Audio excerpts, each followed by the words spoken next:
Hey guys, today I'm going to talk about something that is really important to me and has really changed my life, and that is Jenkum. There's a new way for your kids to get high. They're using raw sewage. I couldn't imagine doing something like that. Sounds pretty sick to me. Honestly, they need to find something better to do with their life. Seriously. Something new, something stimulating, something different. There's a lot of people that say it's a hoax or it's not real or it's just made up or whatever. Now let's just get this out of the way first, so you can laugh it all off or whatever, You won't be laughing once you experience what I have and have your life change. But, it's human waste. It's, shit. Hey everybody, welcome to an all-new Jenkum. I'm your host, Josh Denny, the most canceled comedian on the internet, and I'm excited. This is like a special impromptu Monday Valentine's Day edition of the Jenkum podcast. And boy, I could tell you, there's a lot of people on the internet today that are feeling like today is pretty shit. And those are called single people.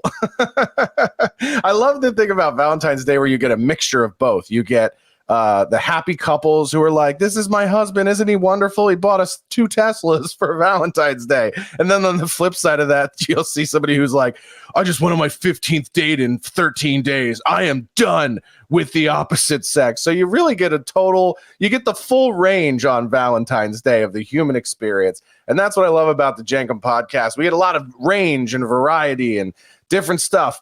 And so I'm really excited for our guest today. He's got a great book out that we're going to talk about and definitely plug that I recommend you read. Guys, give it up for Adam Coleman. What's up, man? What's going on? Thanks for having me. I know. It's good to get you in. So I've been a follower of yours for a long time online. I think we've gone back and forth in different threads on different topics. And then you jumped in on one the other night, and I was like, oh, yeah, Adam, he's on my list of people to have on the podcast. I got to see if we can make this happen. And we were able to throw it together relatively quickly. So I was excited.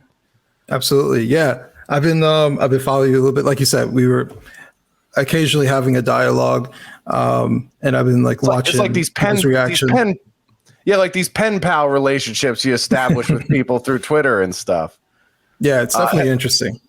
Yeah, well, and that's what I think is kind of cool about Twitter. A lot of people are like, why don't you get off there? It's a cesspool. It's like, yeah, there's a lot of that. But it's also a cool opportunity to meet like-minded people that you might otherwise never encounter. I mean, do you find that to be your experience too?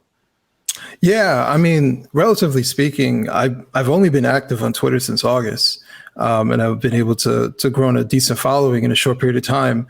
And I just realized that Twitter is whatever you make it. If you want it to be a cesspool, you can get in the dirt with everybody else. If you don't want it to be a cesspool, then just don't engage with the people who want to live there. Just ignore them or block them or mute them, whatever you decide to do. But for the most part, you can kind of control your environment. You can control the words that you put out there and the message you want to put out. So, it's whatever you make it for the most part. And so how did you kind of bring the listeners up to speed? How did you get into, the world of Twitter, doing commentary? I mean, obviously you were a writer before your foray into Twitter. I mean, kind of how did you find yourself sort of thrust into this space of being, not just somebody who's writing things that people are interested in, but amassing this quick social media following and kind of building a little bit of fire under what you're working on very quickly? I mean, basically, and the way I usually describe myself is I'm just an average American, but I'm kind of a culture war fan, or freak, whatever which way you want to put it. But I'm just I'm an IT guy. That's just my normal profession. But I've been watching the culture wars for a number of years, personally making certain changes within my life. Political changes, personal development changes, all different types of things. Experience a bunch of different things, traveled the world a little bit. And just, as I'm developing, I'm watching my country kind of dissolving kind of in front of me. And it all kind of came together after the death of George Floyd. And so, online wise, I didn't really have much of a persona besides just having like a Facebook account with, my friends and family. And even on there, I really didn't express any of my viewpoints whatsoever. I barely used it. And was that kind of on purpose because you felt like maybe they wouldn't be well received, or that maybe people would be surprised by what your viewpoints were?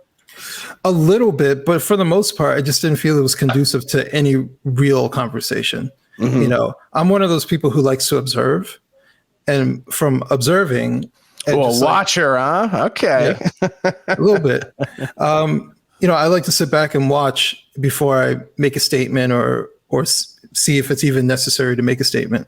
So, I just didn't really express myself in that particular manner. But here comes George Floyd, and I'm watching as people I care about are just having basically public panic attacks, right? And completely forgetting reality that George Floyd's situation is unfortunate, but it's not the norm. This is extremely unusual. Mm-hmm. We just think it is the norm because of how the media portrays it. Statistically, it's incredibly rare. It's a lightning strike, or rarer than a lightning strike. So, and that's not even figuratively, it's literally rare.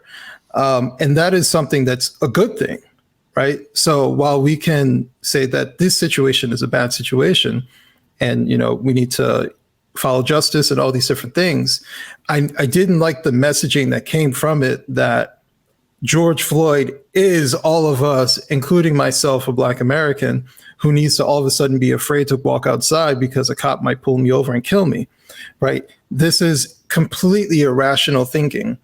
And I found I was gonna ask. So, was the George Floyd thing like your first moment where you sort of felt in opposition of maybe like the mainstream narrative or thought in the culture war, or was that just the first one that you were like, okay, now I have to kind of weigh in and add my 2 cents? Was there stuff before that you felt like? So, do you remember what the very first thing was where you sort of felt like, boy, I don't necessarily know that the truth is being represented in one side or the other of what's now the culture war?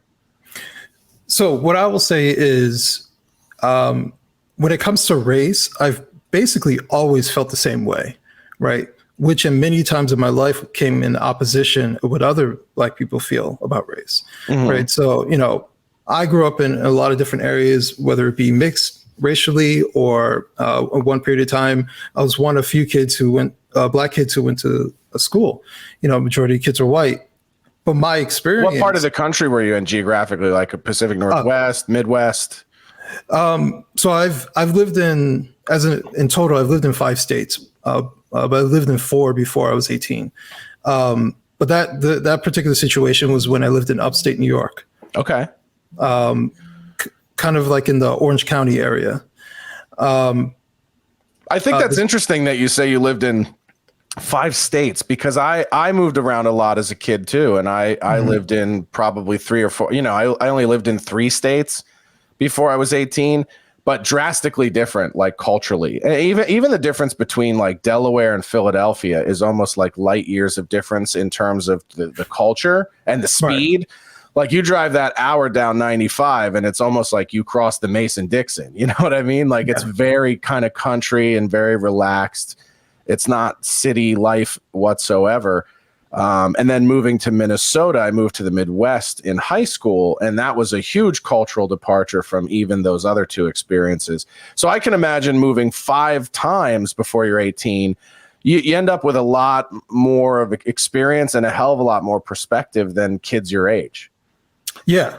You really, I've lived in rural areas. I was born in Detroit. So that's the most of an urban life that I had, but I've lived in suburban areas, I've lived in rural areas, I've lived in a mixture between suburban and urban in New Jersey. So I've lived in a bunch of different places, and so my ultimate experience is that there are shitty people of all colors and there's good people of all colors, and so I've been able to just kind of see people for who they are. If they present themselves a particular way, then I just approach them in that particular way. And, I remember hearing the messaging of you can't trust white people at a very young age. And even then, it didn't make sense to me. And where did you get that at home primarily, or just from people around you outside of your home? It was or news or whatever. This was someone that, I was single digit age.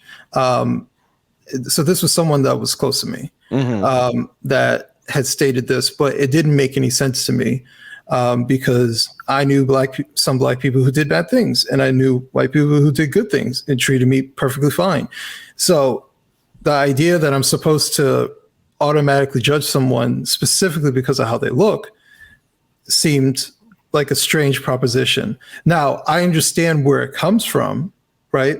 I understand that, from people even within my own family who had experienced bad situations revolving around white people. Even within that, it wasn't every white person that they dealt with. It was a particular traumatic event.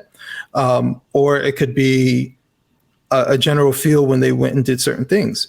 So it's not to discredit where it comes from. Like, I understand where it comes from. But what I don't like is trying to equate the past as being, as basically saying that nothing has changed, right? To say that Jim Crow is just like today is patently false.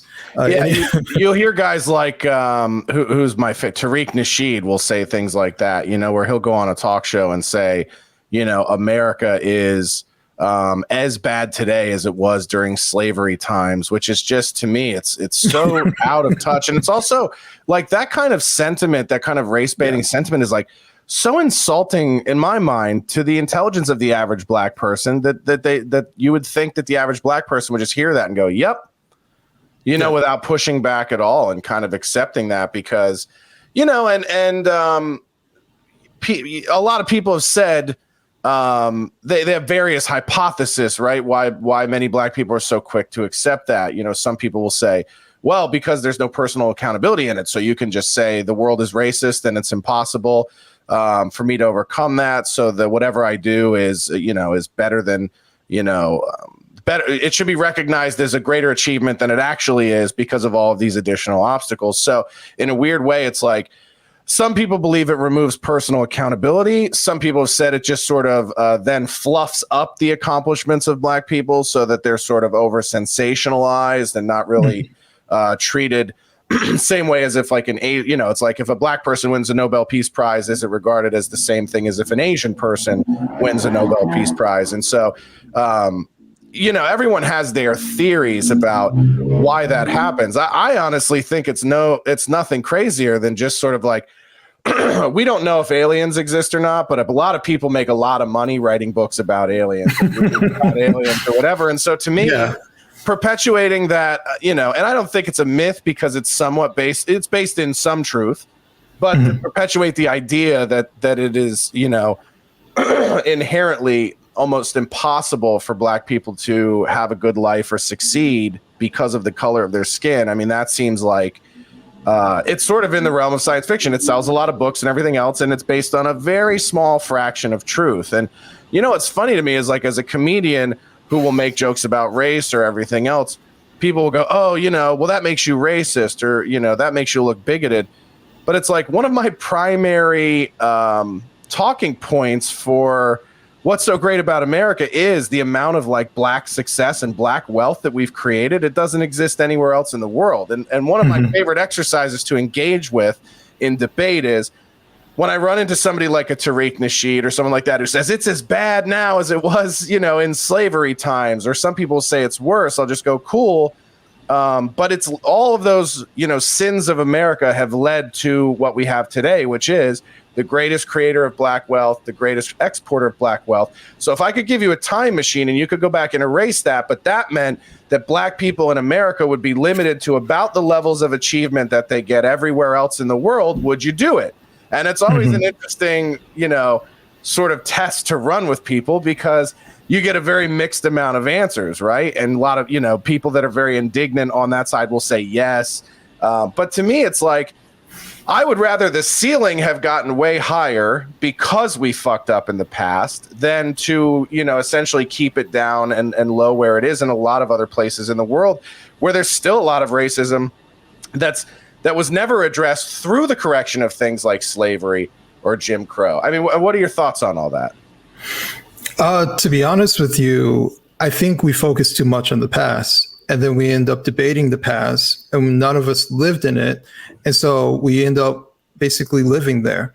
That's one of my fundamental issues about what happens when it comes to dialogue, specifically around Black people. We end up going down this, path into history to re-examine and how everything was set up, and what the emotions of people were, and make these determinations about the past. I think there's a general lack of appreciation of the past. I think there is a very flippant way of how we looked at people, even people from 100 years ago, as if they were barbarians, right? As if they offered nothing. There was no level of intelligence coming from them.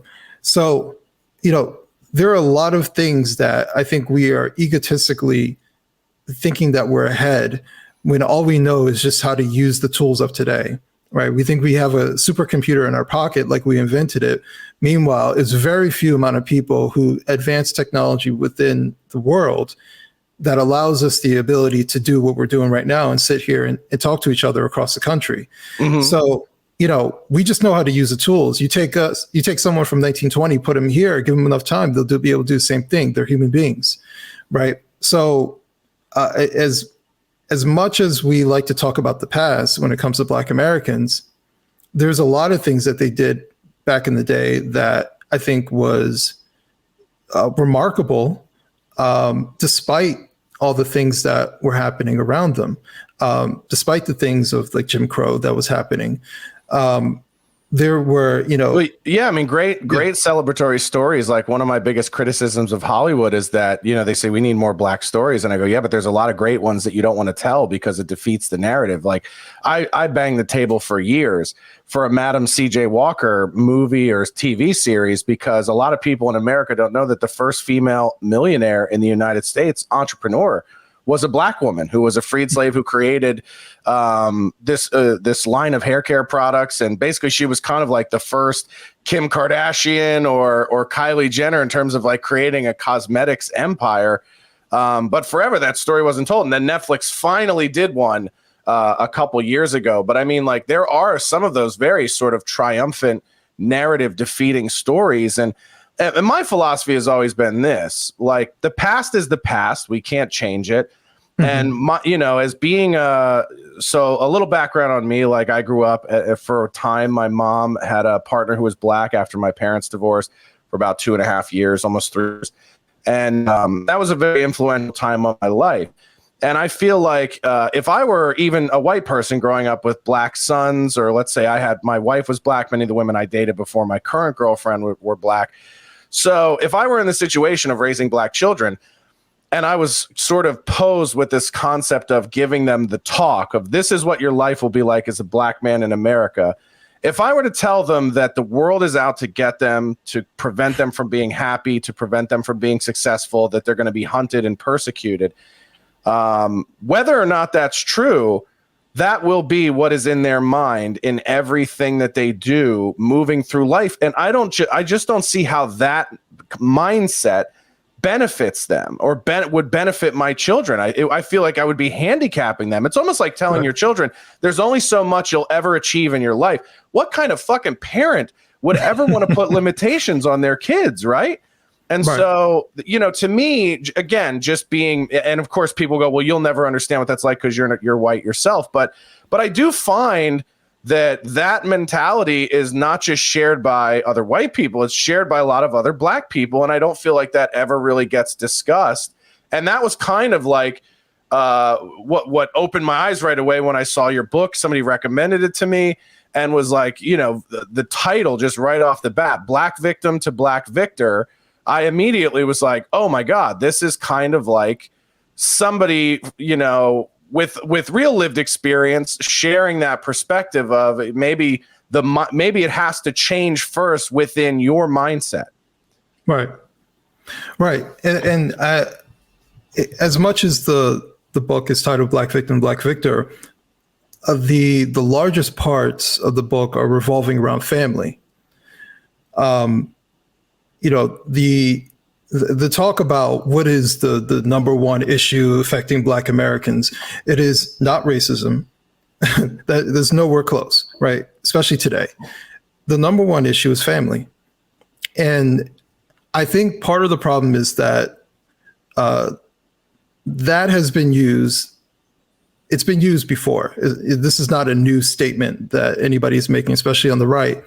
And I think the problem has been that the right says it and it gets said as, oh, that's a right-wing talking point. So what I've attempted to do within the book is saying the number one issue is family. Let me explain how, right? And I think it's that last part that I'm attempting to do by using my personal story, growing up in a single parent home, being homeless multiple times, having to figure out what it means to be a man, having to deal with depression, having to deal with suicide or thoughts of suicide, having to deal with all these different things, feeling lost, directionless, right? Not having my father affected me in a ton of different ways, and then becoming a young father at the age of 21, and now having a son who I now have to teach how to be a man when I didn't fully know how to be a man, right? I'm learning on the fly. And I think for me, especially when my son, you know, my son's 16 now, but when he started entering his teenage years, I really started to see the impact that I was making on him, right? All those little lessons that I was teaching him, he was listening to me. All those little things that I was picking up along the way, he was understanding what I was saying. So, you know, I proudly say he's the better version of me. And I'm very proud of who he's become. And as he got older, I really started to understand the impact of having me in his life, involved in his life. And I see how far ahead he is, even at the age of 16, compared to where I was, right? Are there moments as a dad in there where, because of your advice and because of your direction or mentorship, you can think of where you saw him go right, where you went left in your life without having that guidance? Oh yeah, there were times like any other kid where you feel insecure about something, and we talk about it, right? And I say, "You'll be fine. It's okay," you know, and I give him some tips or whatever, and he gets over it and he moves forward, right? So the way I've tried to set up our relationship is that I don't judge you, right? If you mess up, you tell me the truth and we work through it and we figure it out, you know, and we joke around and we have a good relationship, but ultimately he understands I'm not his friend, I'm his father. And he needs to tell me the truth, and we work things out together, and we have that open, honest communication. You know, there have been times when at the beginning of COVID, and he's like, should I be worried? Right. And so we talked about it, and he's like, okay. When you say at the beginning of COVID, you mean when he said should be worried, was it about the risk of the virus or because of the social stuff that was happening at the same time? The risk of the virus. Okay. Right. Because there was a lot of panic because it was an unknown, and I wanted to put it in better perspective because he understands I'm pretty level-headed about a lot of these things, whereas other people are freaking out.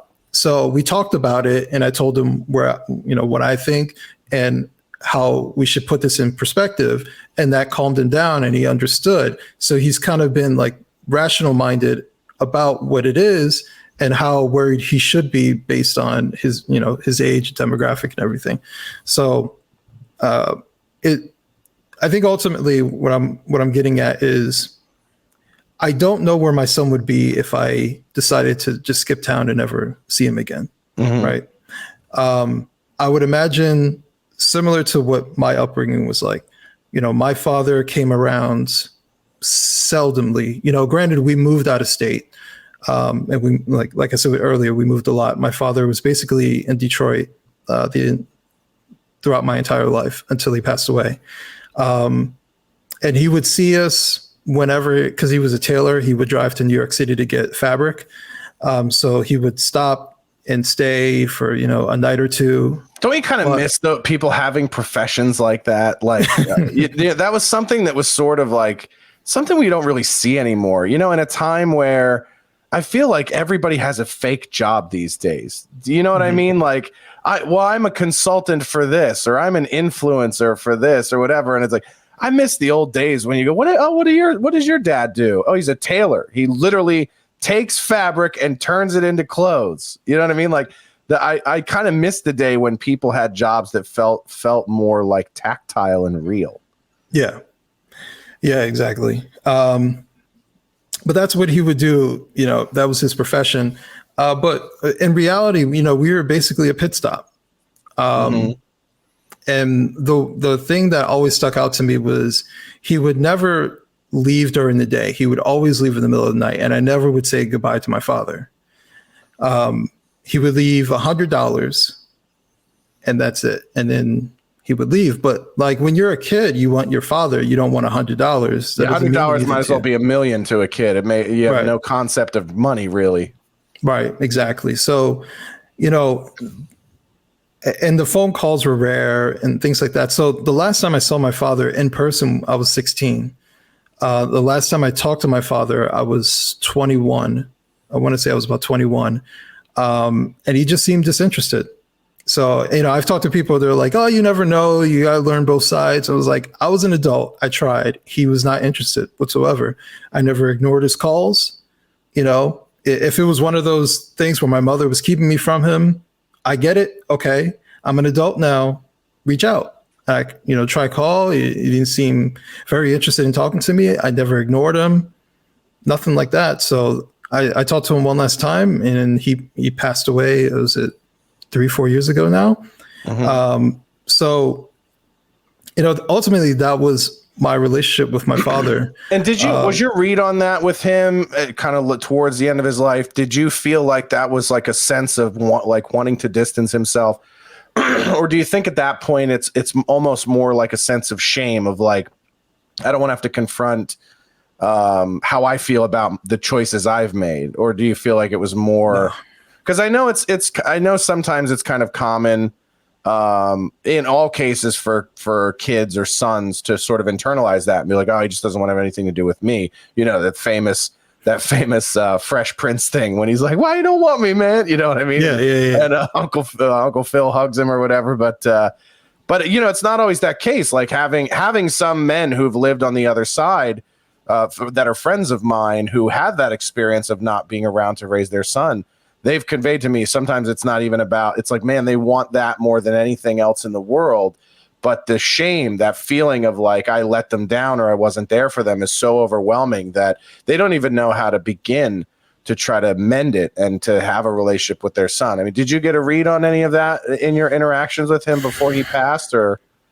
No, to be honest with you. And I understand that perspective. You know, I've had men reach out to me like, listen, you know, there's two sides and all this other stuff. And I get that. Yeah. I completely get that. So it's not me. Like, I think in society, we're really easy to say deadbeat dad, right? And never look at the actions of the mother. Well, and some of that really, to me, you also have to look at, you know, I always, with every sort of conspiracy theory or political mindset, my first question is cui bono, who benefits, right? And the unfortunate thing is, the deadbeat dad has kind of been a whipping post in many cases in the cause of driving forward feminism, you know, or female independence. And so it's almost like you'll hear Larry Elder or Thomas Sowell talk about the pernicious reasons or the real pernicious things behind the welfare agenda of the 60s was to drive black fathers out of the home and destroy the black nuclear family. And marry women to the government. And it was under this sense of empowerment or lifting up impoverished communities, but it might have had a more long-term devastating effect. I too wonder in the cases, particularly with, you know, split family homes and the father's involvement, you know, how much feminism or women's empowerment can you really push forward without sort of alienating fathers or even building a sense of resentment where they go, well, you know what? Fuck you. If I'm not going to get any credit for trying or making efforts, then why would I do it? So it almost feels like a similar vicious cycle that we had with sort of that transition during the welfare movement in the 60s. We almost have now with sort of feminism and female empowerment where yes, on paper that looks good, just like all of the welfare assistance and stuff plans that we had in the 60s. It looks good on paper. You want to give money to people who are single family homes, but you don't want to incentivize women to kick fathers out of their sons' fucking lives because it makes them look better and it makes them look more noble, because you're robbing your children of having that person in their life. Yeah,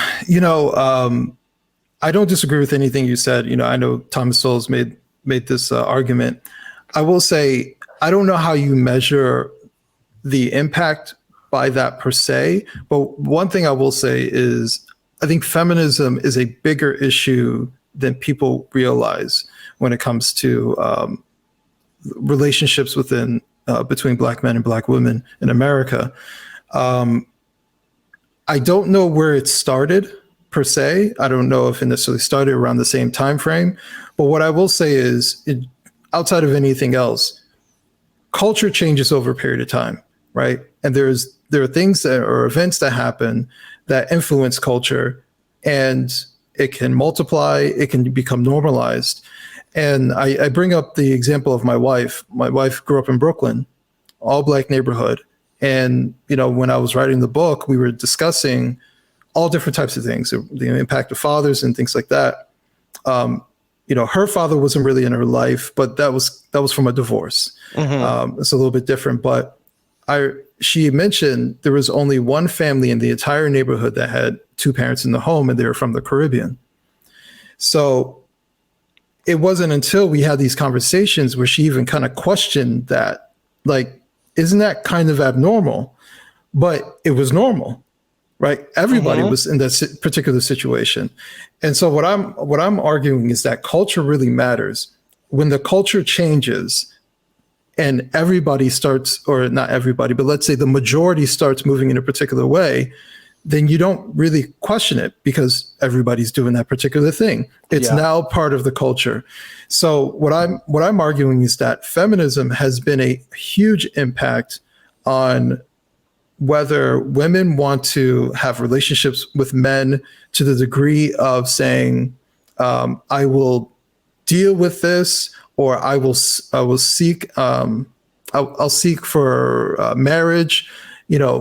I hear, to be honest with you, I hear more women who are afraid of marriage, who see marriage as a power dynamic than a codependency between two people. And they've kind of been primed for that mindset. And you ask them, are you a feminist? And many of them will probably tell you they're not feminists, but they act and sound just like a feminist. Right. Yeah, certainly. Yeah. I mean, we're seeing it all. I opened the show talking about, you're seeing a lot of that stuff today because it's Valentine's Day. Right. And so, what, I think that's such a great point to bring up. And certainly economists have talked about the effect that policy has had on the nuclear family. But the other thing that's, I think, more pernicious today and more relevant today is technology. Right. Because women essentially get to exist in the internet that basically tells them that you can have whatever you want. You have a myriad of options at your disposal, things like dating apps, things like Instagram, even things like OnlyFans, where you can sort of commodify your sexuality and body directly into money. And not to say that I have a problem with any of those things. What I think needs to be examined is, and this is really the responsibility and onus of this is on women, to look at that and say, am I allowing that to give me a false sense of empowerment that allows me to overlook what a partner could potentially complement or enhance in my life?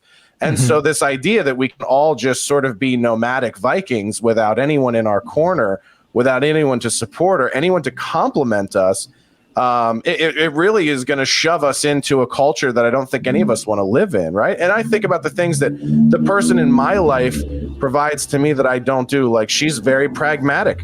She is very good at detail and follow through and planning and organization. And those are the things I'm terrible at. I am like a fly by the seat of your pants, like, let's fucking bang, let's get it done. You know what I mean? Like, or I'll procrastinate and then have to do like 15 things in a row and not plan my week out properly. And I'm a hothead and she is the voice of reason in my life. So yeah, could I be there are days, right? We're all human. We all sit around and we go, what could I get done if I didn't have my, my wife or my girlfriend or whatever? Like, what kind of person would I be? And I think the answer inevitably is you'd be a less complete person, and you would not really have even a well-defined understanding of your own shortcomings, because there are things of mine that I view as strengths that you need a voice of reason around to say that's sometimes a strength and sometimes it bites you in the ass. Absolutely. And so, this idea that we're all just going to be these sort of crusader soloists, I think is really damaging to the benefits of things like family and outside of that, even community, right? Like, a perfect example. One of my best friends is my neighbor. He's another comedian. Name is Carl. We always joke that we're like Jerry and Kramer. And then people on the internet are very quick to point out that because of my body type, we're probably more like Kramer and Newman. But I was over he was over the other day, hanging out, talking in the entryway. He was telling about everyone in our building, like what they do and the jobs they have and the lives they've led. And I was like, dude, you've lived here for not even a year. I've lived here for 10, and I know 2 people's names, and one of them's our landlord. Right. And it just kind of like smacked me in the face of like, Jesus Christ, I'm terrible. I'm a terrible ambassador for community, which I can constantly espouse and tell people the values of. But, imagine if the solar flare went off and the power grid went out, and it's us and the 8 other families that live in our complex to figure out how to survive. I'd be introducing myself to everybody, you know what I mean? And then meanwhile, they all know each other. And so it is one of those things, like, it's very easy to fall into those traps of independence and realize that even if you can survive on your own, it's sort of like Walking Dead. Like, yeah, there are people like Daryl who can go out and survive on his own, but you're never going to thrive solo the way you would in a community. No, that's true. I think there's an attack on people. And let's be real, I'd probably end up being a Negan, where I'd probably start some kind of death cult and just have a bunch of minions terrorizing people. But no, I'm kidding. But am I? I don't know what I would be from there. I'd have to really think about that.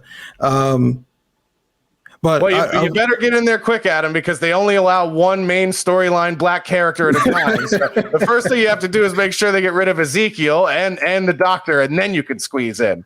As long as I don't die not first. The doctor, the priest. What's his name? Father. What the fuck is his name? I hated him in the beginning of the show, and then now he's like one of the best characters. Yeah. As long as I don't die first, that's all I care about. Yeah. Well, no, you're good. You're good. We're 7 seasons in now. You'll make it. All right. No, I was going to say that there seems to be an attack on men as far as what we are able to contribute, right? Or equating women to men. And so, like, for example, strength. On average, men are stronger than women, right? That doesn't make me better than a woman. That just makes me, in this one particular area, stronger than a woman, right? Women are stronger in other areas than men are on an average. That just makes us different. I promise you, every woman in the world has a much stronger vagina than I have. No question. I promise you, it's more durable and childbearing than mine will ever be. Solved. There you go. You'll get no argument from me. But that just makes us different. That's all. And I think people, I'll even go as far as saying feminists love to try to equate what men can do in comparison to women can do, rather than embracing the differences between us. Well, and then doesn't that sort of lend to what we were just talking about? Like, if you create this world where there are no differences, then you make it hard for anybody to see the value in teaming up.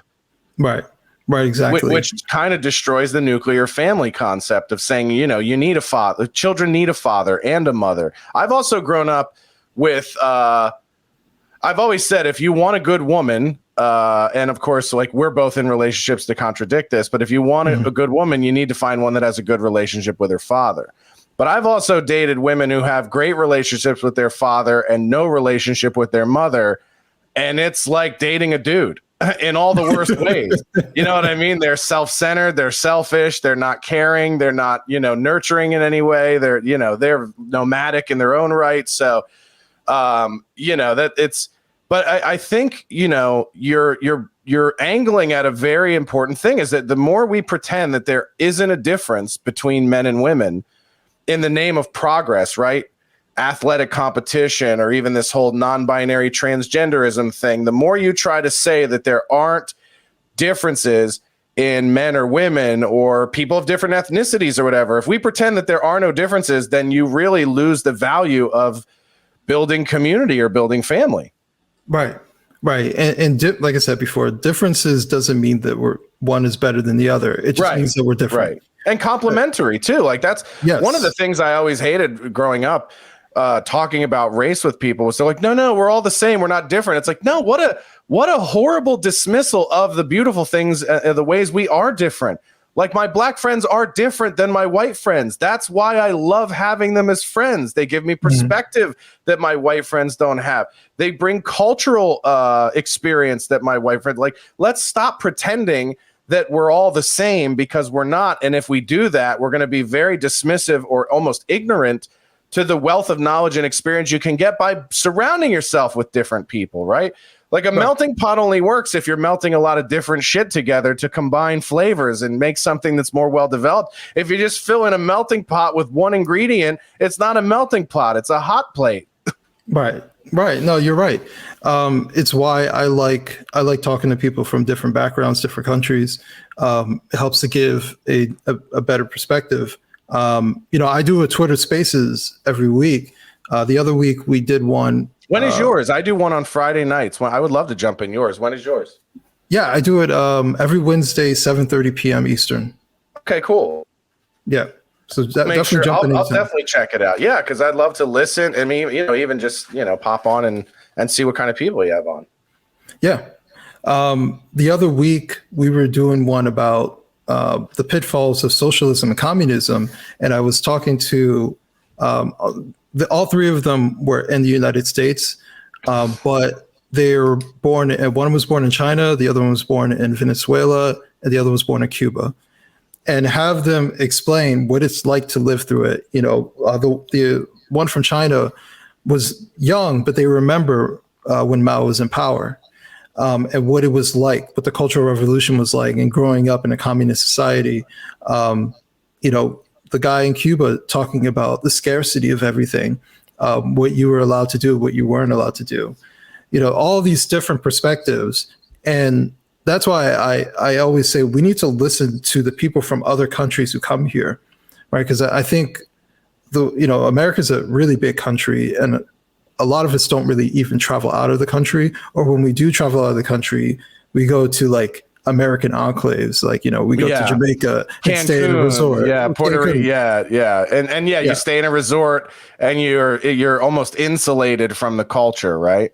Exactly. I'd say Jamaica is probably the place that is the least that way, but it's still a tourism spot. But I do think that that's probably one, and I haven't been, but just from the people I know that have went, it is kind of like the most immersive in the culture as far as the tourism experience goes. But there are a lot of places like that where you can go where it's literally almost like a bubble of like white tourists or American tourists, or even you could say westernized tourists, that are sort of like insulated from the actual culture of the place. And then sometimes it's because the culture of the place is like war torn and impoverished and horrific and not what anybody wants to see on vacation, right? Like that's what always makes me marvel at the concept of Dubai.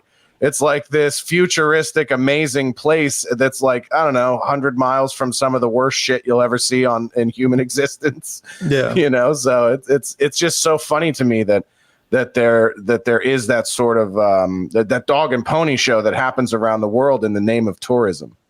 Yeah. Yeah. Like when, I've done some traveling. I did, that wasn't a solo travel, but like, for example, I just got married in September, and for our congratulations. Thank you. Yeah. Thank you. And we did that in September, and with COVID and everything, we haven't been able to travel. So we finally went out of the country when we went to Turkey. So there you go. We went to Istanbul. We didn't like when I travel, I make sure we don't stay at a resort. We do things on our own, we stayed within the city. You talk to people, and you kind of feel things out. Well, Turkey had to be an interesting choice, too, because I don't know how many people watching know this. I don't want to assume they don't know anything, but Turkey is essentially one of the only Middle Eastern countries that is not sort of war-torn and under Islamic rule to the degree of like where if you're the wrong religion, they will kill you on sight. So it's kind of like as close as a lot of people from the Middle East can get to visiting their homeland without religious persecution if they're Jewish or Baha'i or any of these other faiths that are sort of the not okay faiths to be in many parts of the Middle East. Yeah, I mean, ultimately, it's a secular country, right? It's a Muslim majority country, but it's secular. Yeah. So you don't have to abide by like covering your hair if you're a woman. Sharia law or anything like that. Yeah, nothing like that. So it's pretty free. It's very tourist friendly. This was my second time going to Turkey. And I love going there, and it's enjoyable, but it also helps to give you some perspective because sometimes you see kids begging. This time around, there were more people begging than the first time I went. I went in, was it 2019? Early 2019. So I could see a little bit of a difference because you have, the Syrian refugees starting to move more north towards Istanbul. You could see that there were people who were Turkish who were begging. That wasn't really happening because economically they were doing really good. Tourism, I think the number 2 industries in Turkey is tourism and service, right? And they feed off each other. And when you close everything or you close down travel, knock out their top 2 industries right there. So, by the time we started traveling back there, you could see that they're coming back, right? The restrictions were lifting, the service and tourism was starting to come back. But ultimately, the point I was trying to make is that it helps to give you a different perspective on life. It helps to give you a different perspective on different cultures. And in some ways helps me to appreciate the things that I do have here. Yeah. So I'm not, so harshly critical of where I live. There is no perfect country. There'll never be a perfect country. And if anyone promises you that, they're trying to manipulate you. Well, there can't be. There are no perfect people. Right. Exactly. And if you believe in any sort of creationism, whether it be religious or extraterrestrial or otherwise, perhaps the reason we were made imperfect was so that we would build communities, was so that we would find ways to complement each other. And, I was joking on another podcast last week that I would love to make like a comedy film where basically aliens come down and they tell us that like all the racist shit about us being different is actually true, and that we were all created for different purposes to do different things and to provide different, skill sets, which is always, which people can, they're like, oh, that's eugenics, but it's like, yeah, but that's not outside the realm of possibility that potentially we were designed to be a perfect ecosystem working in harmony. And why does that have to be a bad thing? Right. And so I liken the concept of like how I look at comedy and the ideas of like films and stuff. To me, one of the most perfect movies of all time is Ricky Gervais' The Invention of Lying. Have you ever seen that movie? No, I actually never watched it. It's such a great movie. So basically, he creates this world where nobody lies, right? That's the premise of the film. And then he realizes that he can lie. But all of his lies are designed to essentially make people feel better. And what ends up happening is he ends up inadvertently becoming this messiah because he's able to tell stories that make people feel better that aren't true. And so in a weird way, it's sort of like you can tell from the time, Ricky was in, a lot of people remember he was pounding the table for atheism, and he's always been a very vocal atheist. But I did like and appreciate the fact that he had this sort of compassionate understanding of organized religion to say that, even if it is a lie, it was created in the guise of trying to comfort people and make them feel better and help them understand the unknown. And that maybe even as a detractor, he could see the good in it too. And so I love work like that. It's also why I think he's probably the most genius comedian in our time. because he has an ability to sort of look at the things he disagrees with, but see the benefit in why people might think that way. And I just think that's it's a more productive, sort of evolved way to challenge the things that maybe you don't agree with or that you don't align with, Right. No, that makes sense. But it's a great movie. Very funny, too. I don't want to discount how funny it is. Because there's literally moments where he'll tell someone something and they go, oh, my God, it is? Oh, I'll have to go fix that. And then he'll be like, nope, you're not. And he'll say the exact opposite thing. And they go, oh, okay, that makes sense. Like, they just believe every single thing he says. And so it was very slept on in the time that it came out. I don't think it did well commercially or theatrically, but it's one of my all-time favorite movies. I remember when it came out, but I never got around to actually watching it. Yeah. Yeah. So it's a good one. If you guys are looking for like a stay-at-home Netflix night, you're like, what's a good movie and make you laugh and maybe think a little bit. That's a really, really good one. But yeah, it kind of tells you that there's a lot of things we do to comfort ourselves, even if they're not based in truth or reality or even provable reality. But some of them are dangerous. And that kind of takes us back to, the initial points we were talking about, some of the problems with feminism or some of the problems with sort of the victimhood mentality that, not just Black people, but different racial groups can sort of put upon themselves that may not actually be their reality. And the biggest concern I have is that it becomes like the Matrix vase scene where, Neo walks in to meet the Oracle and she says, don't worry about the vase. And he says, what vase? And he turns over and knocks it over. And then she says, well, now your mind's going to be blown because what would have happened if I hadn't said anything? And my concern is that if we raise a generation of young men and women of color and tell them that the world is this evil, awful, racist place, it will become that through manifestation, through expectation. And so that's what's scary about it to me, is that we're going to knock the vase over, and we never had to in the first place. If we would have never said anything, never created that, never planted the seeds of that flower, it would never grow. And so I almost wonder, and Morgan Freeman has famously said this. Somebody said, how do we fix race in America? And he said, stop talking about it. Every time we start to harmonize and live together, somebody comes along and breathes new fucking life into it, and we start the whole thing all over again. And I feel like that's not to be such a hippie about it, but I feel like there's a lot of merit to that point. Yeah, there is. But I also think that there is power within using race. Lately, I've been talking a lot about people, even Black people, who utilize race to get certain things done. I talk a lot about not necessarily the elite, but elitists who weaponize race to manipulate people. You mean in a bad way? Yeah. They use that. They almost use that for evil as well. Yeah. Oh, for sure. Exactly. So, I think that's what we were talking about was the Joe Rogan thing. And that's what you jumped on where we started talking, right? Right. I was fortunate enough to have an article published in the New York Post talking about this very thing because it was a particular organization that put all this information together, or not information, all these clips together to make it appear a particular way to essentially make the average American emotional, but especially Black people to get emotional, to start this dialogue about race and Joe Rogan. And is he a racist, right?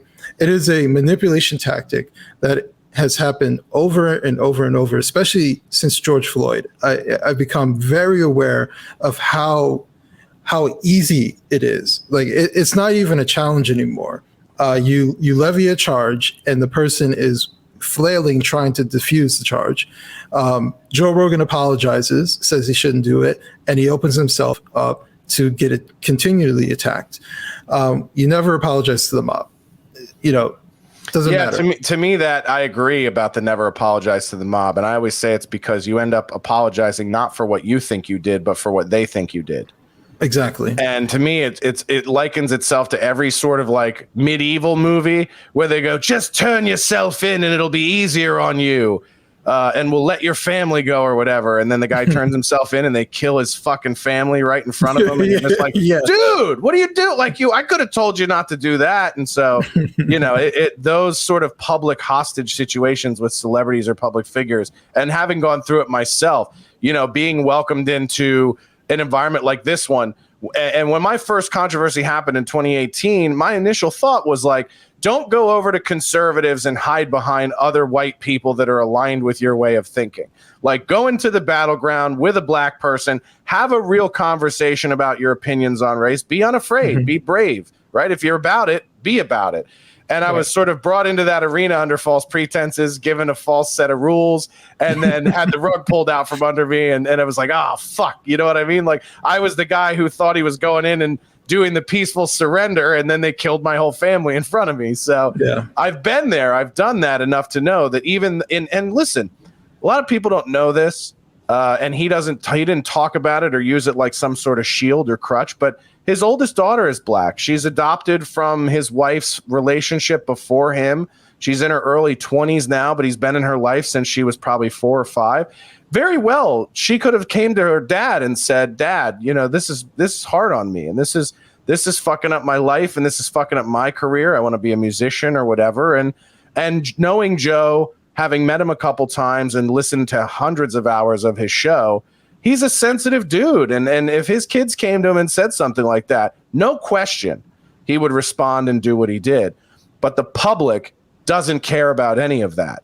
The public just takes it as an admission of guilt and says, okay, see, he's apologizing for it, which means context doesn't matter. And anytime a white person uses the N-word, it's white supremacy, it's racist, it's hatred, and we can continue to treat it as such. And my philosophy is like, listen, the reason I don't capitulate to that idea is because, unlike Democrats, I believe black people are smart enough to know the difference. They don't. And they use that against you, and a lot of times you fucking fall for it.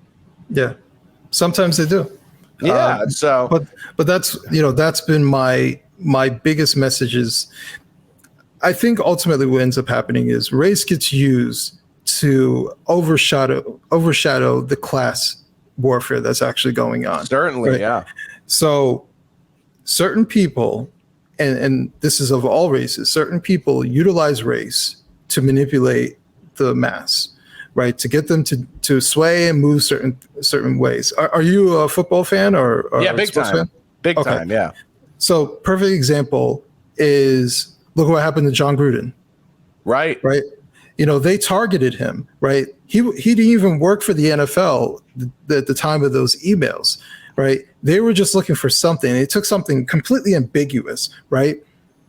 Let the sports media get their hands on it. Fucking former NFL players weeping and crying based off of some innocuous email messages that he had with someone else, and use that basically to get rid of a multimillionaire head coach because they wanted to put somebody else in that position. Well, I think it was more pernicious than that. Do you want to know? I agree with you 100%, but do you know what I think they were? Who I think they were targeting? What's that? I think they thought Mark Davis was more like his father than he is. And that's why I think John resigned instead of making Mark fire him, because Mark wouldn't have fired him. And I think what the league was trying to do was put pressure on Mark to fire him. I think they knew Mark Davis, the owner of the Raiders, would have said, go fuck yourself. It's my team. I'm not firing my coach.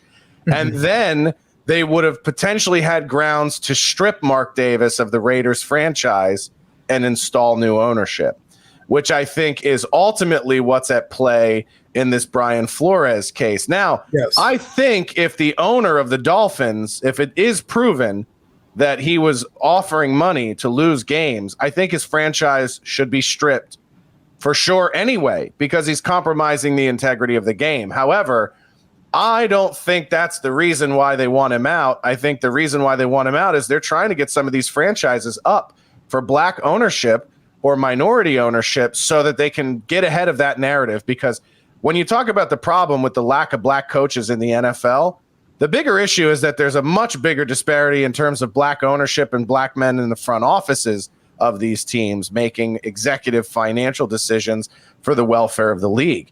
And so I think the league recognizes that there's a potentially a bigger problem there down the line, and they're trying to get some of these long-term owners like the Davis family or the guy in Miami, I can't remember his name, but to get them out.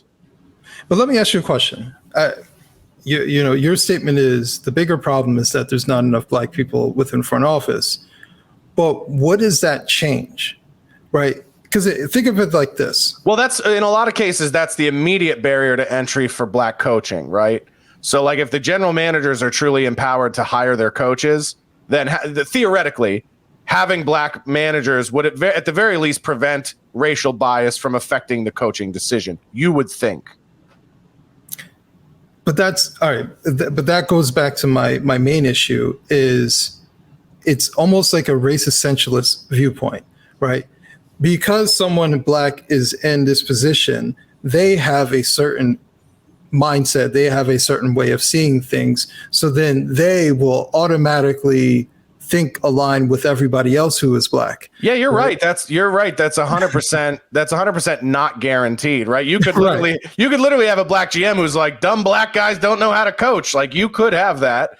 That's not a guarantee. But it's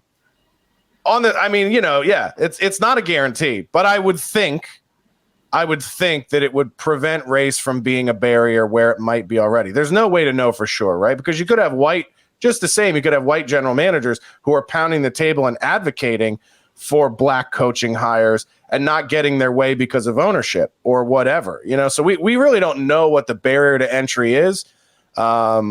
I think this case is going to illuminate a lot of that in discovery. But it's impossible to look at and go, why does a league that's 80% black men not have more black coaches? It just sort of seems like you are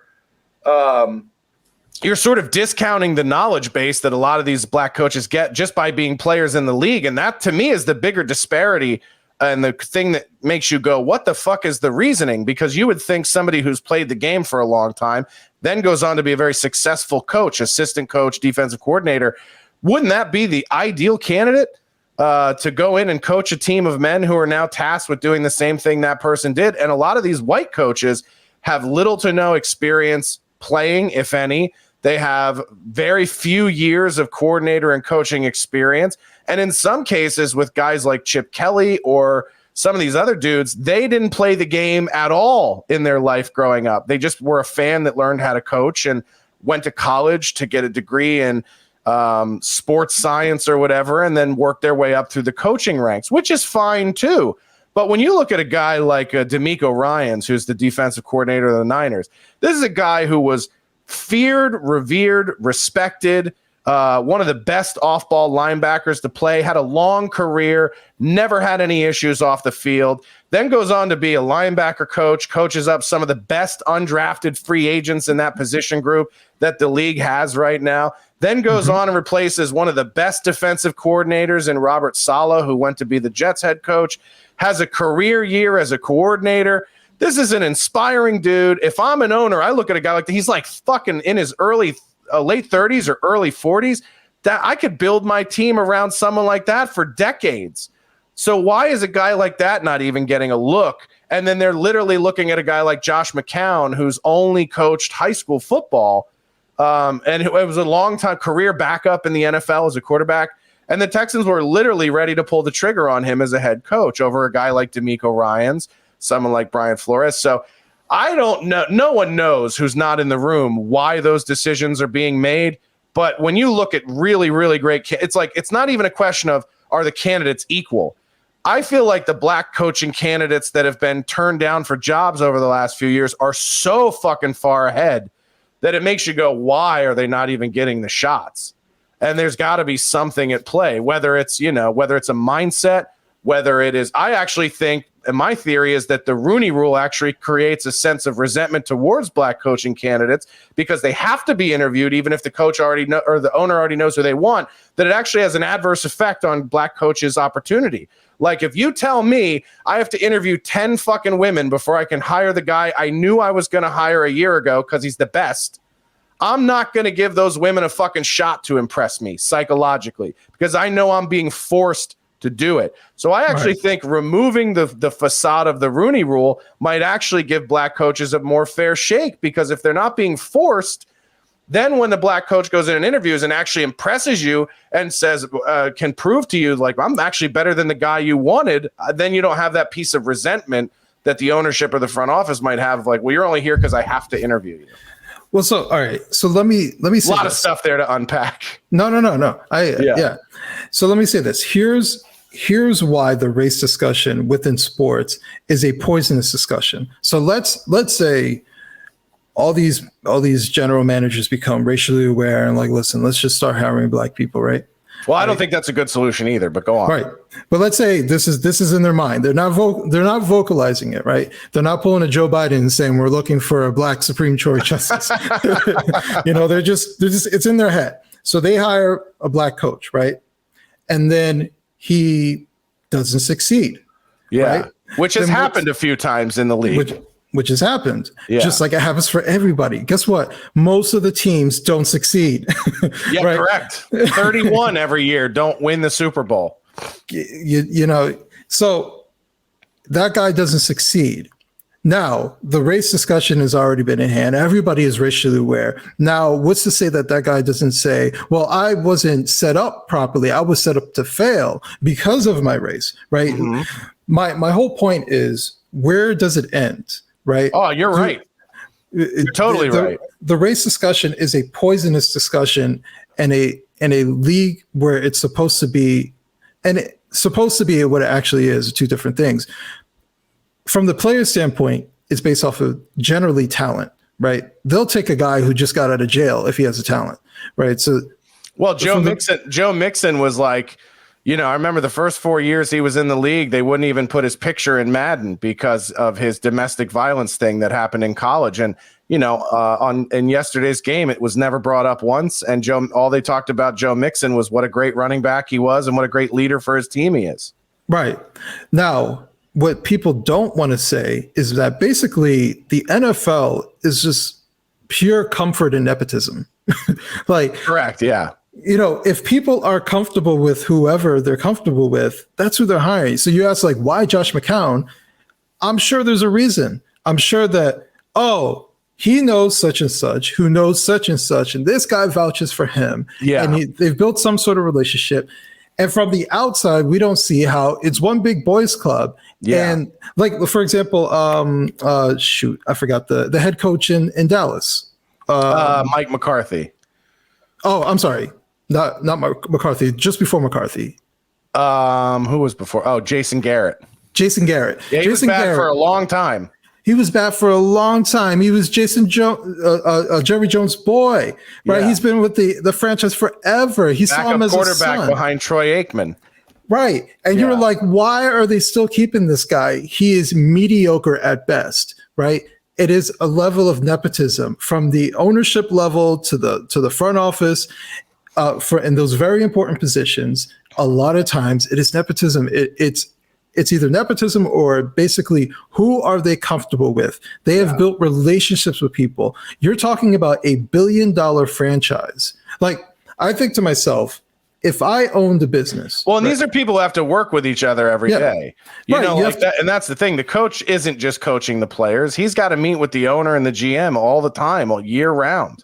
Right, exactly. So I'm thinking to myself, if I owned a very successful business, do I feel more comfortable hiring people, let's say that I've worked with before, right, who I know what they can do, or someone who I trust can vouch for, right? These are all relationship decisions, right? Would I rather do that, even though that guy lacks some experience, but this guy swears this guy's a fucking genius? Yeah. Right. So I'll play devil's advocate a little bit on that, because my background before being a comedian was I was a director of operations for a lot of different retail companies. And I can tell you, your initial proclivity in every circumstance is to hire the people you know and you're familiar with and you work with. But I can tell you, the highest performing team I ever had was the most diverse. And I don't just mean racially or men and women. I mean people who had experience, people who had no relevant experience, people who had backgrounds in completely different industries than we worked in. And so what I found in my experience is diversity in the workplace. And again, I don't mean racially or men and women. I mean diversity in the sense of people who have high education levels, people who don't, people who have backgrounds in manual labor, people who have only worked in the industry we're in. creates what I call like a melting pot of ideation, and it allows you to have a more well-rounded approach to your business. The other thing it accomplishes is that it allows there to be more professionalism in the workplace, because if you have 10 women managers who are all single and under the age of 25, eventually there's not the common ground that they come across to speak about is not going to be work. It's going to be, who are you dating? What apps are you on? Where do you guys go out? And next thing you know, you're not accomplishing your goals, because they have this thing outside of the primary objective that they now bond over more than the primary objective. And so the benefit of having that kind of, I wouldn't say forced, but maybe unnatural diversity in your workplace is that everyone should be bonding over the mission, not over the socio-political structure of the team. And so my approach comes more from the fact that I've lived it and I've done it that way, and I know it's more successful, because really, and granted, this is something that I think the good organizations in football do, but you have to have a myriad of perspectives to come up with the right formula for winning and winning for a long time. And sometimes that's an owner or a GM having the humility to say, I wasn't a player. I need a coach who was a player, because I don't know what it's like to be a player. Or if you have a GM who was a player, then maybe they go, I need a coach who has a different education than me, or a different background, or they scheme the game differently than I would, having been a player, or they're offensive minded and I'm defensive minded, whatever it is. But I think, that really can make the game better for everybody. And so I don't know how you do it. I also don't believe there's ever a policy you can put in place or anything like that that's going to steer people in that direction. I just think that kind of thing is inevitably going to happen as more and more teams build their organizations that way and win that way. But until that happens, it's going to be really, really hard. I mean, there's a reason why a guy who was a quarterback isn't often a defensive coordinator. You know what I mean? It's not his forte. And so my experience was if I hired a bunch of people with a lot of different backgrounds, I felt more valuable because I could fill in maybe what they don't know. And I felt more enriched because they were giving me access to information I could never acquire. And so it made me a better leader. And I think it made my job a lot easier because all I had to do was help these people share information with each other. And then we had a really, really well-rounded, smart, productive team. We won all kinds of awards. And I only succeeded everywhere I went because I had that mindset of sort of the many hands makes the load lighter. You know what I mean? And so I when you say most coaches in the NFL fail, I think that's part of the problem, is that there is all that sort of nepotistic, well, I just want to be comfortable in the workplace. Sometimes you need discomfort in the workplace to be a fucking champion. And I don't think we teach that enough in schools as people ascend to these kind of positions of power or these kind of executive ranks. And so the NFL is no exception. To be honest with you, especially in the NFL, I always ask myself, like, do these guys really know what they're doing? Because if you think about it, like, there's no school for NFL, to be a GM, really. Like, it's kind of like everybody's just like, yeah, I've watched a lot of tape on this guy. And everybody's just fucking future tellers. The same degree that you get to be a gym teacher is the one you get to be an NFL GM. Right. It's the same degree. I can't imagine, I can't imagine that it's a pretty, specified degree if that's the range of success you can have with it. Right. So it's much like sports, but especially in the NFL, it's all like everybody just acts like they're a fortune teller, right? Yeah. I've watched film on this guy. I know he's going to be. They say that about everybody. You watch the NFL draft. They have nothing bad to say about anybody. It's the most lukewarm criticisms, right? Because they've been fed positive things about everybody. They're like, he needs to work on his feet, but other than that, he has great hands. They'll find anything about everybody, and they think everyone's going to turn out great. And that guy lasts 1 year, and he's out of the league. So these people really don't. Well, they televise the draft. They televise the draft to give teams who aren't going to be good hope so that they buy tickets and merchandise and everything. I mean, the televised draft is the biggest piece of propaganda for shitty teams every year. Yeah. How many diehards do you know watch all 7 rounds, and they could be Jaguar fans, and they'll literally watch the draft and they'll go, dude, this is the year we turn it around. You know what I mean? Yeah. But I kind of feel like for a lot of these guys, they don't really know what they're doing. Like, they're doing stuff, and maybe some of them strike lightning. They get it right by coincidence. They made some moves, and they're like, they picked these guys and it just worked out. And then throughout history, we say that fucking GM was a genius. He got this guy and this guy. And like, it was all luck, right? But we all think that they're these mad geniuses. So I don't know. I don't know about any of this stuff. But the one thing I will say is I am not crying over this. And that's ultimately my point. My point is, if there's no black NFL owner, boo fucking who. Like, that's truly how I feel about it, because there are 32 teams. It is exclusive. It's a fucking exclusive boys club. Well, not only do you have to have the money, the other owners get to vote whether or not they want you to buy the franchise. I mean, so right off the bat, it's like, good luck. Like, I don't know do you watch soccer at all? No, not at all. Okay. Well, the one thing, and it is because I have a real problem with Latinos. No, I'm kidding. I'm totally kidding. I refuse to watch any sport that's dominated by Latinos. Baseball, soccer, both out. No, I'm kidding. No. I'm just sitting here. We got to come together, except for Mexicans. Fuck that. No, I'm kidding. No, but in world football, it's interesting because you really get to see who has the money, because it's one big boys club. They imagine this. You are a multi-billionaire. Yeah, right? Don't the guys who own soccer clubs, aren't they like ridiculous rich? Like, their primary form of transportation is yacht. Basically. Yeah. Like Paris Saint-Germain is basically, I think the owners are from like Dubai. You have all these different, there's Chinese ownership. There's all these big conglomerates or single ownership, extremely, extremely wealthy, but essentially they don't really make money buying these teams. Like, they don't generate that much profit.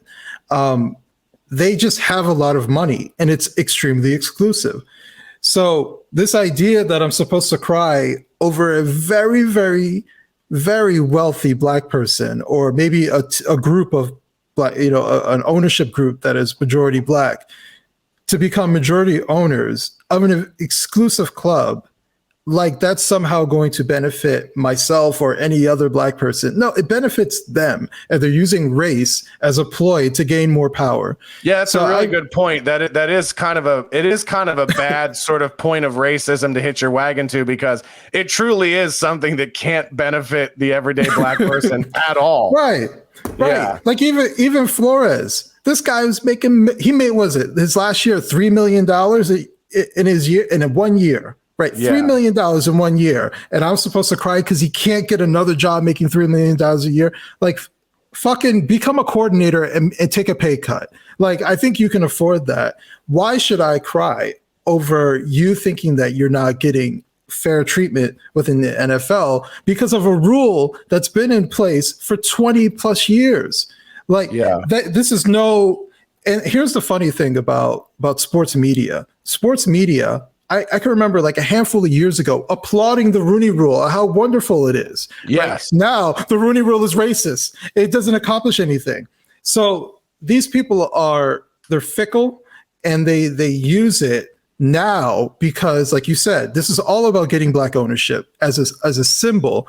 But they're trying to basically hook up someone who's already extremely wealthy, wealthier than the vast majority of white people, to become the symbol of black ownership within the NFL. Well, and what's even more pernicious than that is most likely what's going to happen so for instance, the Broncos are on the market up for sale. What's probably going to happen is a bunch of white dudes are just going to go get a minority black ownership partner and make him the face of their ownership group. And then so this guy who gets fucking 5% of the franchise revenues is going to be somebody like Jordan or LeBron or someone, and they just going to trot them out to check a box of tokenism. So is that real, black? Now, to me, when you talk about like what would be transformative in the name of ownership is what happens if a black owner comes along, buys the team, and then says, my players share in the ownership of my team. That would disrupt the league. That would disrupt the way that this thing is done, because now you're talking about a level of revenue sharing with the players that the door has not been opened to that yet. And then you've got the players union going, well, if Denver's willing to do this, then why doesn't everybody want to do it? So, go ahead. That would never happen. And the reason why is because they wouldn't vote that person in. Right. They wouldn't approve them. They wouldn't approve them. But even if they were to get voted, that would never happen. Why? Because a rich black person thinks just like a rich white person. True. Yeah. Why the fuck would they do that? I didn't get here by giving my money away. Right. Yeah. So, they're not going to all of a sudden create a reparation system within the NFL. Like, it's stupid. Right. Yeah, that's a good point. Yeah. So, a lot of good points, a lot of, and I think you've got a very, unique perspective and voice, sort of swimming upstream against the current in today's culture. Before we wrap up, we get into the bonus show.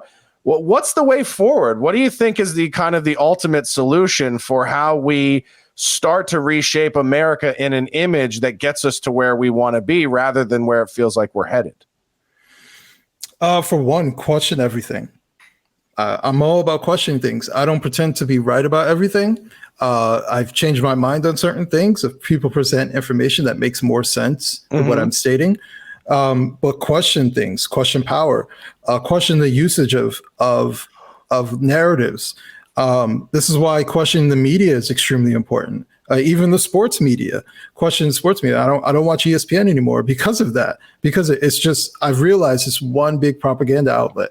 That repeats the same narrative with every show, every hour, just different faces.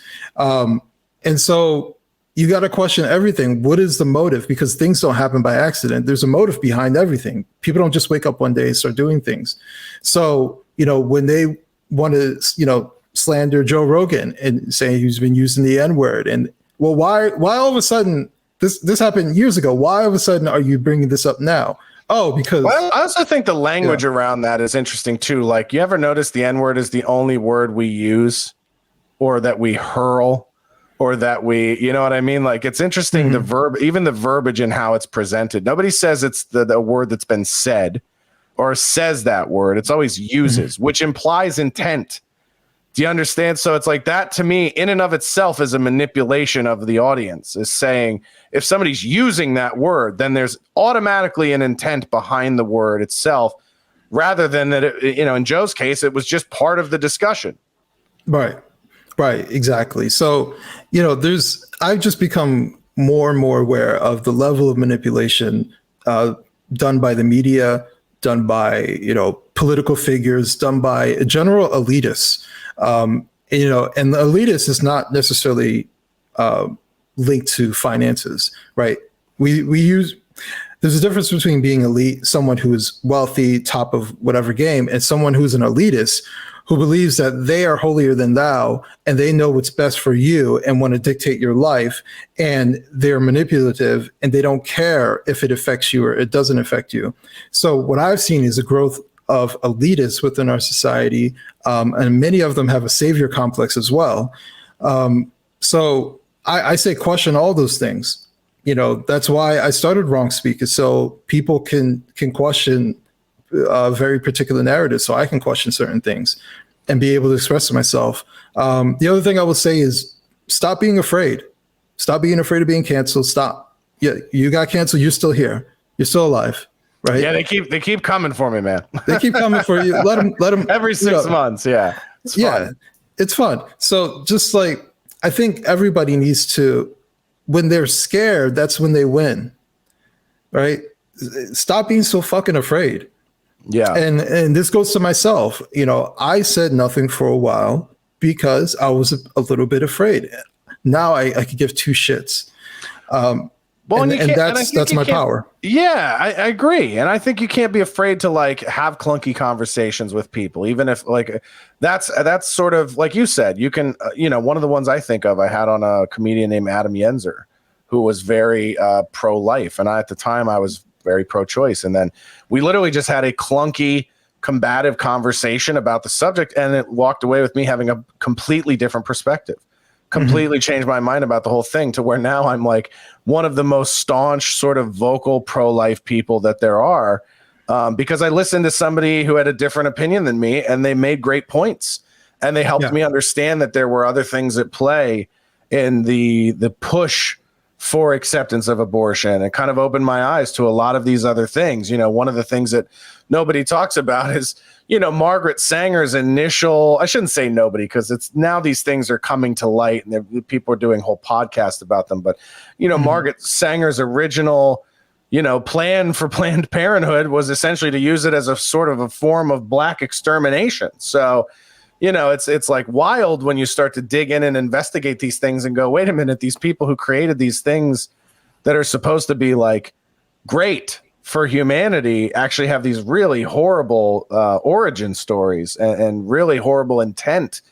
And again, you sort of have to start to question who benefits, right? Like who benefits if we do things like this? And so I think the more you question those things.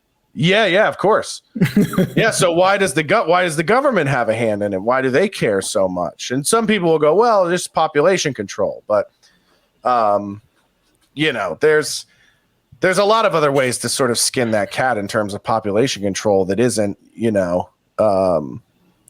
popularizing murder in the name of female independence, which is, I think, what we have. And one of my biggest criticisms with the whole abortion argument is that I think outside of like all of the nuts and bolts of the argument, I think the way we've treated it for the last 20 years since I graduated high school has just given us this this real separated from our humanity mindset about human life. Like I really think we've been more desensitized and dismissive of our own humanity and mortality and the value of human life because of it, because we have this sort of section of our culture that we just go, well, that's not a person.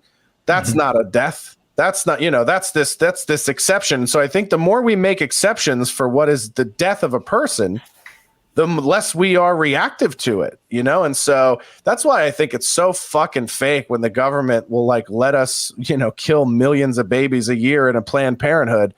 And then something like COVID hits where we lose thousands and they're like, this is the worst thing to happen to America. We have to do all of these, we have to keep people safe and we have to keep people alive. And I go, you haven't cared about keeping people safe, healthy, or alive for the last 100 fucking years. Why now?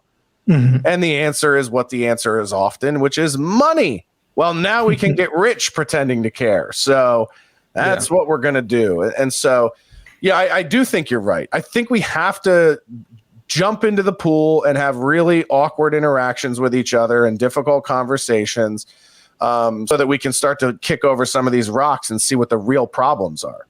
Yeah. And fix them. And, you might have some fun in the process. Learn something about yourself you didn't know. Yeah. And ultimately what I advocate for is, don't try to convince people, just express yourself. Like the guy you were talking to, he was probably just expressing himself. He wasn't necessarily out to convince you. You were having a discussion, right? And you could have came away from it and just said, I still believe what I believe. And that would have been fine. Yeah. But the point is to express yourself. And I think far too often we're trying to convince people that we're right. We all have our perspectives. There's something that I'm pretty sure I'm wrong about, right? But this is how I feel at the current point, this point in my life. So I'm going to express that. I'm pretty conscious about, I'm not trying to offend anybody, but I just want to be able to have the opportunity to exercise my right to express myself. And this is why I am I'm very close to being a free speech absolutist. My only issue is when it comes to the pedophile shit. Oh yeah. No, I get that. Yeah.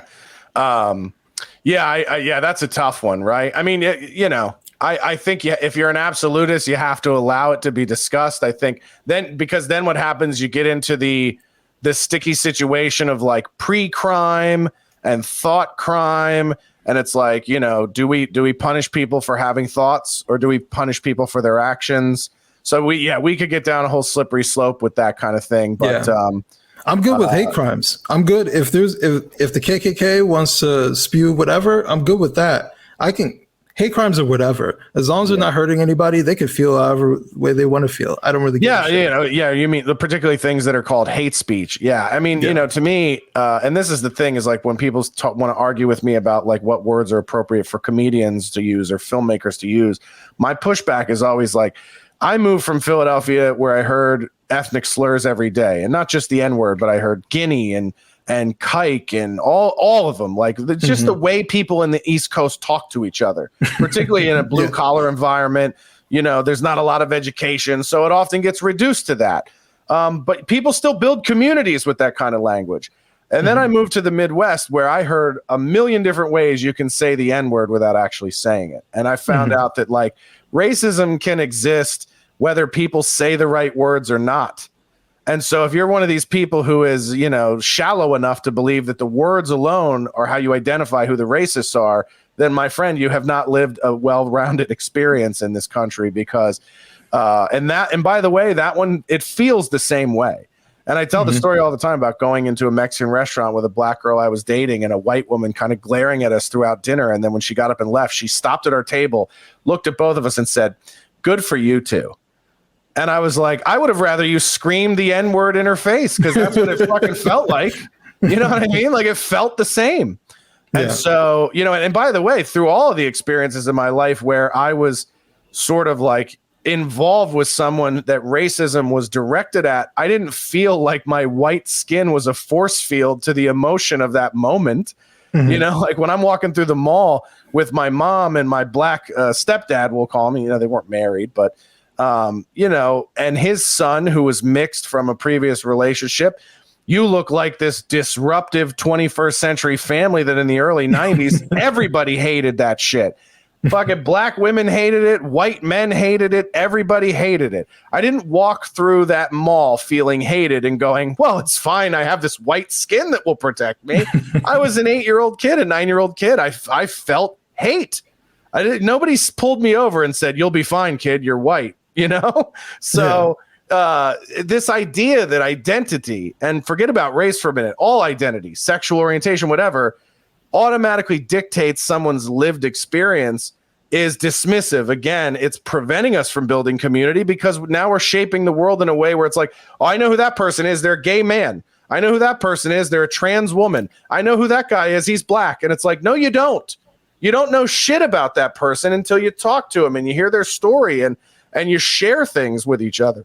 So it is actually the opposite. And I believe what you said earlier is that it's designed by intent to prevent community building, because it's at that point where we all start to look up at the sort of source of power, control, money, elitism, and we start to go, wait a minute, they're the fucking problem, not us.